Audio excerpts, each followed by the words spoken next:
Alright, welcome back to Nick Lenz's Doctor Who Review, episode number 109. Well, here we're talking about Series 3. A very interesting one, per se.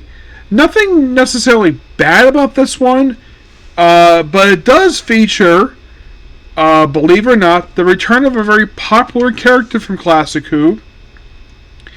This one also has, believe it or not, 3 multi-parters. Yes. Excuse me. First, we have our Christmas special, The Runaway Bride. Which, this is, of course, where we have Donna Noble get named, even though she debuted in the previous story, Doomsday. And the whole thing with this one, she's being used as a ploy for aliens.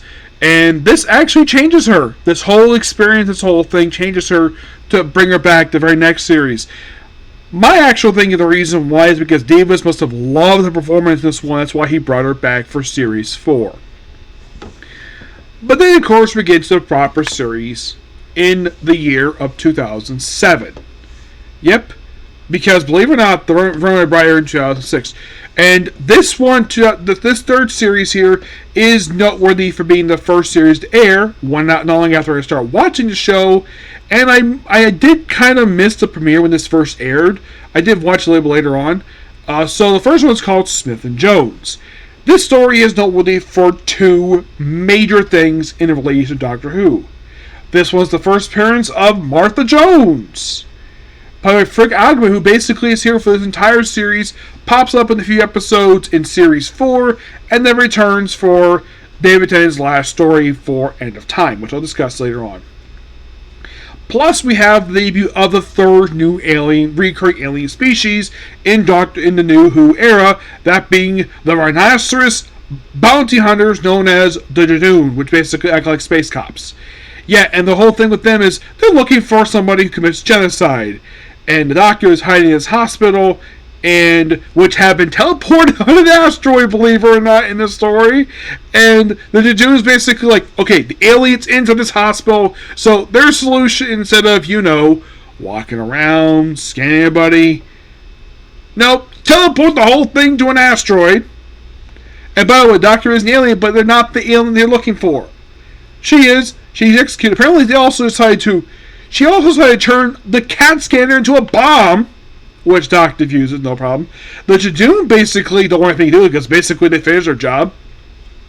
So then the Doctor takes the hospital back to where it was. This story is also noteworthy for debuting Martha Jones' family, her parents and her sister. Which, of course, basically her mom doesn't like Doctor very much a lot of the time she's on the show. Then, of course, Martha decides to start traveling with him. Yep, which leads into our very next story, the Shakespeare Code, which has basically, the Doctor meeting William Shakespeare in this one, and this one also has the very famous image of basically how William Shakespeare gets through his collar, because in the story he injured his neck, because basically involved writing a play for aliens, but they kept it a secret, but it was an excellent story, featuring a really good, well-known writer. People love this guy. Then comes Gridlock, which actually was the finale for a series of stories. By the way, first one involved New Earth and not involved Lady Cassandra. Nope. This one has Doctor ended up on this Earth, but basically stuck in a traffic grid. This thing called the Gridlock. People in this traffic. Apparently, they have been stuck in this traffic for 10 years. And while Doctor's hopping cars, of course, the dog cars can talk to each other. So apparently, also, there's an actual couple one. There's two different couples. One is like a dog alien, and the other is a woman who actually has like kids. And there's another one which has 2 women. Like, oh, these 2 are friends. No, they're actually happily married, which makes them the first on-screen lesbian couple in Doctor Who. And the Doctor eventually gets on his mom. What the heck is the mom missing? The freaking macro pack! I'm like, okay. I didn't. That is something completely unexpected. The macra, who only appeared for 1 story in the 2nd Doctor. The macra terror. They're not exactly the main giant force of the story, but it's great to see the macras. These are giant freaking crabs. Eventually, Doctor's going to get out of the place and speak to the power of New York And apparently some kind of virus was there, so they had to basically, the sisterhood who was in charge of the hospital, put everyone on the ground. Eventually be fixed, and they were able to preserve normal lives, no problem. After being stuck in there for a long time. But it was a very interesting story, this one, for Gridlock. But in the case of the next one, oh boy. So we have the Doctor and Martha go to 1930s New York for this one, where in this city, apparently, get this, the Daleks are in Manhattan in the 30s, except these are the same ones from Armageddon and Doomsday, where they're basically assisting in building the Empire State Building. By the way, during the Great Depression, mind you, because it also knows about the Great Depression, there's also people trying to pig people in here. There's also this really cool scene where we have this gangster working for them, where they have this, well, I think the leader of the Dalek group has this really good conversation. They're not basically chastising him. He's basically their enforcer. They're just having a very polite conversation on top of the Empire State Building. You would think, oh, the Dalek, he's not a Dalek, shoot him. No. He's basically very nice, because there's not much to them. So, basically, they talk about war. The Doctor, they mentioned they had lost their planet. Of course, basically sympathized because they lost people during World War I. Which, I gotta admit, this movie could be a very weird two-parter. That is by far the best scene the only I've ever seen in Daleks, where they're not basically hateful to humans. Of course, the guy gets later killed in the story, and then they have this weird thing about kidnapping people and making people the Daleks because they're last their species, apparently.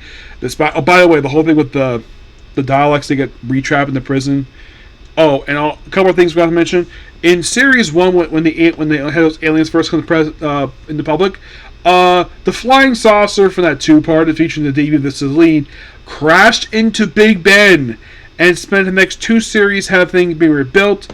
And also during Series 2, we debut basically something recurring Doctor, that being his age, where you have Doctor in Rose Manhattan, and basically, it was actually in London, where Doctor mentions he's 900 years old, despite the fact that contradicts what the age was of the 7th Doctor, which I think, actually no, it wasn't the 7th Doctor, it was actually the 4th Doctor, who said it was like 950, and the 7th Doctor said it was 700 and something. Which was it's been very confusing for years. It's the Rares do whatever the heck they want, per se. But toward the end of this two-parter, all Daleks except for one are all killed, and Dalek Khan activates his emergency time ship and he disappears. And it's one of several things in this particular series that sets up the events of the finale of Series 4. If you want one of the few elements, per se, which, good on Davis for doing that.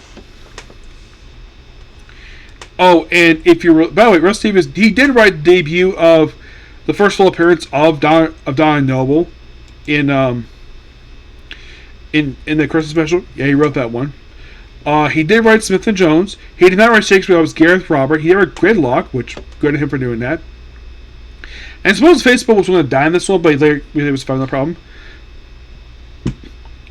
The Daleks Manhattan is the first time in this series where it's written by a woman, Helen Renner. Which, if you're really curious, she apparently only wrote this two-parter, and then she later wrote a couple episodes of Torchwood. Yes. But I did really kind of enjoy this one. So, and then of course after this really interesting two-parter, because I enjoy Dalek stories, it's by far of the Davies era. This two-parter is one of my weaker stories, but it has good characters. I like the characters in this one, and plus I like the fact that this first story is set in the U.S., but they don't go there. They don't do that until 11th Doctor. The very next episode, the Lazarus Experience. This one is noteworthy for being where this scientist wants to make something young, and he turns into a monster. Yeah, this plays a small role in the finale for this particular series. Also, there's this mysterious thing in the background called Boat Saxton, which comes to play in the finale. In episode 40, we have this episode 42, not the 42nd episode series, it's 42. This one is noteworthy for being the first ever story by Chris Chibnall. You're thinking, wait, Chris Chibnall? As in the guy who wrote the Jodie Whittaker run? Yeah, the very first one he ever wrote. And he wrote this one as a writer, not as a showrunner, a writer. He, of course, would come back for a two-parter. He basically wrote, let's see. He wrote several stories of 11th Doctor. If you're really curious, did he write any 12th Doctor stories? He kind of did. He wrote one scene in the 12th Doctor's final story before he actually took over as a full-time writer for the series afterwards, per se. Yep, he previously had done stories for Torchwood. Yep, he wrote several episodes of Torchwood, starting with the episode Day 1, which was actually not the debut episode of the series. His last episode being Exit Wounds, which was the final episode of Series 2. Yep. I probably will discuss Torchwood at some point because it's a very fascinating series. The whole thing of 42 is it is technically the first episode ever in New Who where a Doctor and companion go on a spaceship. Where they're in space and on a spaceship, not a space station, a spaceship. That's the other thing I loved about the story. This is very interesting. Well, also first time seeing spacesuits. So then we have a very interesting two-parter, the second ever two-parter for this particular season. Human Nature, Family of Blood. This one apparently is an adaptation of a Doctor Who novel. And it's written by longtime Doctor Who scribe Paul Cornell. A guy who wrote many Doctor Who novels. Yes, many Doctor Who novels. And if you're really curious, was this the only episode he ever wrote for Doctor Who? Let's see, when it comes to Doctor Who, he also wrote Father's Day. This sadly proved the last time he wrote anything for the main series. Because, well, he basically wrote a lot of stories for Doctor Who comic books.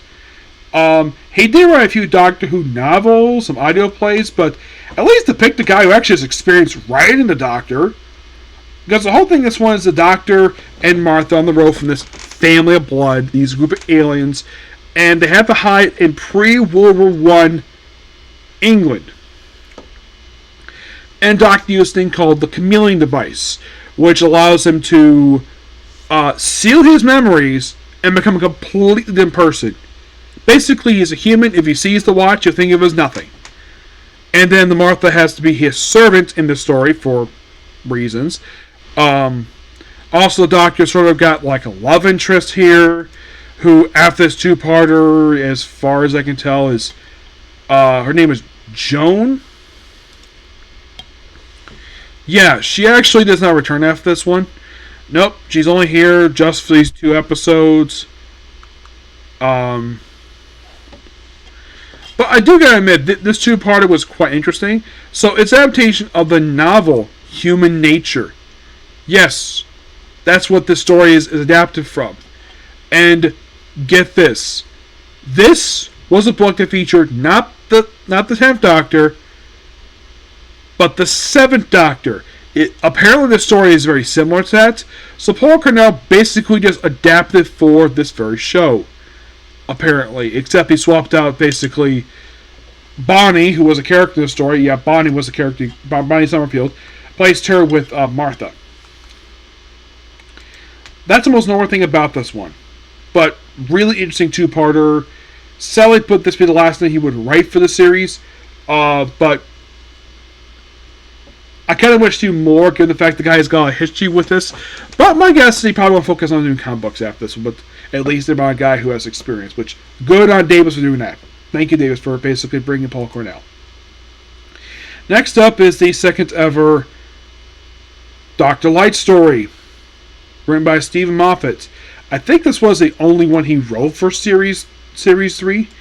I think it was. I think this was the only story he ever wrote for Series 3. Yeah, this was the only one he wrote. Now, this one is noteworthy for debuting the fourth new alien species for New Who. That being the Weeping Angels. I like the Weeping Angels in the story, but here's the problem. The Doctor does not fight them except off screen mostly. I get that people like this episode, but for me, when I watched it, I found this to be boring. I found this to be the most boring. It's not a terrible episode. I just felt so bored watching it when I originally watched the one. It was just so plain boring. I didn't like it at all because Doctor wasn't there. He only shows up a few times. Martha shows up briefly in the ending. It just set up the chain of events there. Albot don't blink. I get the fact that was the whole premise of the Weeping Angels here, but why the heck did you have to use a Dr. Light story? Excuse me. And if you're really curious, did Series 4 have a Dr. Light story? Not that I can think of, no. But then, right after that, so the Doctor and Martha have her refill in the rift. And then they're about to finish revealing. All of a sudden, we see Captain Jack Harkness running from the Series 1 finale of Torchwood with the Doctor's hand with him. And then he holds on to the TARDIS where it goes to the far future. And of course, Martha's like, who's this guy? Oh, that's Jack Harkness. And they kind of explain the whole thing of him being alive due to a glitch by Rose Tyler. Of course, just bring up what happened to Rose Tyler, which is doing fine. And they're in the far future. Apparently, like, the universe is dying. And we have this mysterious professor, which you find a little later who he is. And he has this assistant, which I kind of wish they would get this character alive, because I like her character. And then we have this watch appear here. It's a chameleon device. Because basically we find out who this is by the end of the story. And then these humans leave the planet to supposedly find their utopia. And then get this. Right after they leave, the professor instantly remembers who he is. Because he's of amnesia. And then he's like, oh, now I remember who I am. I'm the Master! Yes, the Master. Yes. Yeah, he's the Master, who then proceeds to, after being injured by his own sister who's dying, who he killed, who basically stabbed her, he eventually, we said we have the first ever, and to date, only ever on-screen regeneration of the Master. Yes. By the way, so we got Yenna. And by the way, we also have Face Bo's last appearance in the show, where it says, "You are not alone." And they were doing this from Derek Jacobi to Jim Smithy, and it's like, ooh, so nice, yeah, ooh, I love the voice too. And then the Master proceeds to steal the Doctor's TARDIS, to go back in time, 18 months prior to present day. Those of you curious though, okay, with the Master being back, which is awesome. Except that the obvious question is, where the heck is the TARDIS? The answer is never really explained here, per se. It is by far one of the most baffling things related to Master Return. His TARDIS does not actually make its return until the opening story of Jodie Whittaker's second series. Which I should point out, though, happened over 10 years later. With a completely different actor. And by the way, John Simmons is on the Master here for this story, the following 2 episodes, and the last episodes of the run for, of course, David Tennyson, per se. And then, of course, the Doctor, Jack, and Martha arrive in present day with his device, basically, he's a time agent. So he used that with a sonic screwdriver. Yes, he has a sonic screwdriver. I don't remember Eccleston had one, but I know Tennessee love you as a sonic screwdriver. And they also had one for 11th Doctor. 12th using a sonic screwdriver and used sunglasses. Whittaker made her own in a shop. So around present day where Prime Minister John Sexton is now the Prime Minister. Yes. And of course, Doctor confronts him, and he reveals many different things related to, of course, since he's been back. So, number 1 was actually due to the events of Christmas Invasion. the first of Christmas episode, oh yeah, he apparently was the one who ordered the firing of the weapon to destroy the alien spaceship. Number 2, he financially backed the professor for the experiments of the last experiment. And that was it. Yep, and he's running Prime Minister, and like we mentioned all his ranks. And also in this two-parter, in this episode, we also debut a helicarrier in Doctor Who. Yes, a helicarrier several years before the MCU did this. By the way, this episode released in 2007. What the heck is up with the phone ringing like crazy? My dad answered the phone. Anyways, the airship known as the Valiant, but technically, look at it's a freaking helicarrier. Yeah. So then, like, the Master can they go to the helicarrier, the Valiant, which is run by a unit. It's a unit airship.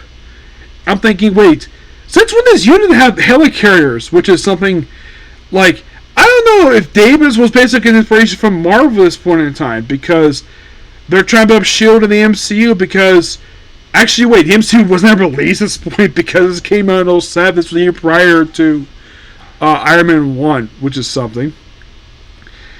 So then basically he debuts, we have this brand new species, and they all work for the Master.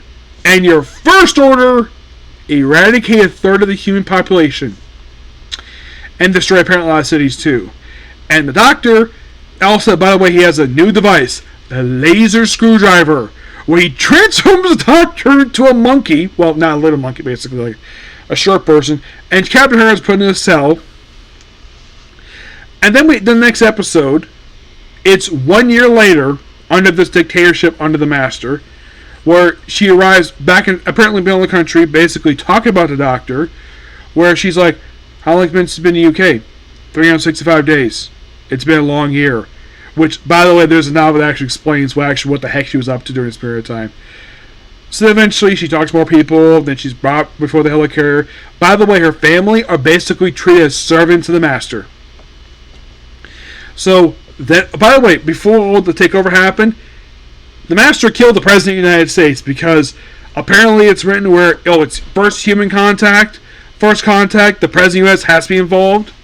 Now, I don't know if that's really true. That could be the part of Rusty Davis just not liking something Americans do, where if there's first contact, U.S. have to be involved first because they're the mightiest nation on the planet.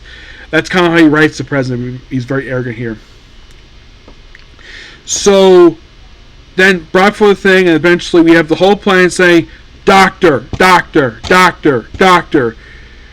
Which apparently causes the Doctor to turn back to normal, and then, turn the world back 1 year to the point where, by the way, the Spears are actually the humans from Utopia. Yes, they're the humans from Utopia. Where, he basically just turned this stuff. Yes. So, then, of course, by the way, the Master's got a wife, Lucy Saxton, who ends up turning on him in the story because their plan is falling apart. And then the Master dies. He's like, regenerate, please. He's like, no, I'm not going to do that. And that's lasted the Master for 3 years. And then, of course, Martha leaves him. Well, basically decides to go for a family. But before she leaves, she then gives the Doctor her cell phone, which becomes another major plot point set up in the finale of Series 4. And then,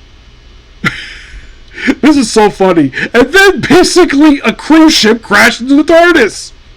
It was like, what? What? In Series 3. But before this, there's a mini episode set just prior to this, where Doctor, there's a crisis going on, and then he runs into the Peter Davidson Doctor in the episode Time Crash. The very first multi-Doctor story in Modern Who. And this is something apparently Davis didn't want to do. He just did it because, why not? But this is one thing he's very hesitant with. It's like, he knows what the fans want, But this is one thing he was very hesitant with. Along with bringing back the Ice Warriors, the Sea Devils, a bunch of these other alien species, is like, nah, I'm not going to bring them back. I'll basically bring... Like, the Master was the third thing he brought back from Classic Who. Actually, fourth thing. First it was Autons, then the Daleks, then it was the Cybermen, and now it's the Master. You're thinking, okay, is there any more classic Doctor Who stuff we could bring back to current Who? Well, you're going to find out about that when it comes to Series 4. But the whole thing with this one is that Peter Davison just came back. The actual Peter Davison, older than he was when he last appeared on the show, which last time he played a Doctor was actually the charity special Children in Need. That was the time he ever played the character back in 1993. This came out in 2007. Yeah. And it was just great to see him. It was like, oh, I think he's a fan. And this unintentionally lead to something in real life because David Tennant married Peter Davison's daughter. Which, of course, the very next series basically sets that up. Which I'll get to that because it's quite interesting. But overall, what did I think of Series 3? Quite interesting one. But there is some problems with it. One thing, I wasn't necessarily the biggest fan of the Master story of this one. I like the Master himself. John Sims does an excellent job playing him. Yeah, excellent job. Like, he is by far the best thing about the three-parter. Of course, also Return to Championship Heart, but the story itself, it's too dark. I thought it was like way too dark for the Master. And plus also it's the first time where a Master doesn't have a beard, per se. Yeah. By the way, the last two episodes are Sounds of the Drums and The Last Time Lords, where the Master has become insane. Where apparently keeps hearing drums, and this is really later what the heck this is. They haven't listened to the actual two-part finale for this run for End of Time to figure out what the heck he's hearing, because he keeps hearing drums. And the Doctor, no one hears these drums but him. What it actually is not revealed to End of Time. Excuse me, but yeah, I had to mention about Time Crash because that episode was awesome. Also, Captain Charles goes back to basically, he goes back to, he goes back to, he goes back to, whatchamacallit, he goes back to, he goes back to Torchwood for Series 2, which does not end well for him, per se, and he does come back for the next series. But yeah, this was the first ever three-parter in history of basically for the New Who. Because most of it we had just two-parters, not three-parters. So, do I think any of these episodes were bad, per se? Not really, no. I definitely think that a lot of Series 2 was a bit of improvement over Series 2. For one thing, I would say this more, I would say, like, there was only one episode I didn't like in this whole thing, and it was Blink. I didn't like the whole Easter egg stuff. The other thing I liked about it was basically the Weeping Angels. As for the three-part finale, I just didn't like the story very much at all. It just was all over the place. But another instance of Unit being a minor part of basically New Who. Yes, a very minor part. Because, of course, they become a much bigger threat, a bigger role in the very next series of Doctor Who. Yeah. Plus, I like the title of these last episodes, Last Time Lords. Because at that point, he literally is Last Time Lords. Because the Master's gone. They do kind of explain of how the Master basically came back here. Is that why he's had to change his face? Because he was scared of the war. That was simply put the reason for it. And he was brought back as apparently being dead. There's mentions of the Time War, but it doesn't get fully explained, like shown what the heck Time War is until the 50th anniversary special. Yeah. And that's a long build-up for that one. Yep, but we do have one more series for Russ Davies as the showrunner. Of course, he does do the specials, which comes right after this. That's the last thing he does for the series until, well, Does he write the... Oh, yeah, he actually writes the 6th anniversary special, but the next series he would do after 4 will not be until Series 14, which came out last year. Yeah. Will I eventually watch Series 14, 15 specials? I probably will. I'm hoping to anyways. Yep. But yeah, that is pretty much it, particular video. Please be sure to like, comment, subscribe, to notifications. Next up, basically, is going to be the Apothecary Diaries. Okay, next video. Bye.